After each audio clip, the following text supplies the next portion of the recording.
I'm really convinced that there's no place in the universe that's worth bothering about, because it's always going to come right back to being stuck in a little body, like being in prison, stuck in this little ego, stuck in littleness, when the soul wants to reach out and expand. So just imagine a paradise with beautiful climate, wonderful birds everywhere, trees, lovely scenery, people all meditating and chanting to God, and all harmony, no anger, no negative emotions, no selfishness.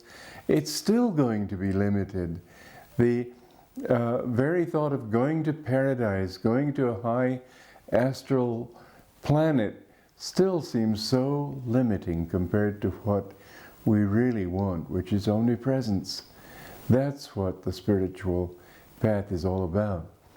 So, but then within that cultural context, we need to accept the basic differences and then try to go beneath them to this same understanding. And so with that thought, Babaji asked Sri Yukteswar to write a book that would help to explain the basic, the underlying similarity between the scriptures of the Vedas, of the Bhagavad Gita and so on, and the Bible, especially the Christian New Testament.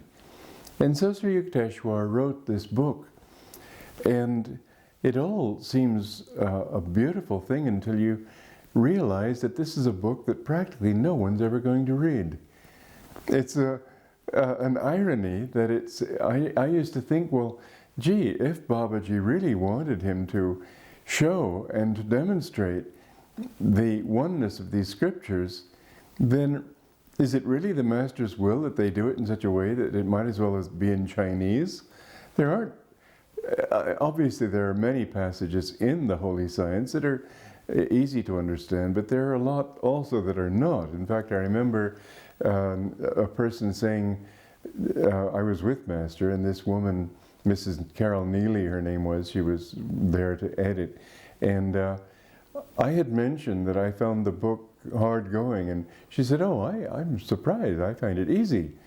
And she left the room, and Master turned to me with a wry smile, and he said, even I find it difficult to really get down into the deeper passages. But then I realized in thinking about this introduction that in fact it wasn't intended to bring the teachings out. It was to be seminal. It was to give the sort of basic points on which our masters and our teachers and so on could reach out further. This is really the job of the disciple. We have to, this is what I've tried to do with my life too. You see, here's the truth on one side of an abyss, and you have to reach over to the other side. One way is to simply say that those who are sincere will get those super microphones that will be able to pick up what you're saying. Another way is to broadcast it. A third way is to build a bridge. And in fact, what I've always seen in Master's writing, and even more in mine, because I'm even more coming down to the level where people are, you always have to sort of reach out to that level that you feel to talk to. Master was on a higher level and didn't feel to really explain things carefully. And in this respect, I think I've been helped in having been very full of doubts. I had lots, any question, any doubt that anybody could have, I'm sure I beat him to it. I'm sure I've had it. And so I can sort of put myself in the shoes of people who have all these questions and wondering, yes, but on the other hand, you know, that kind of intellectual doubts.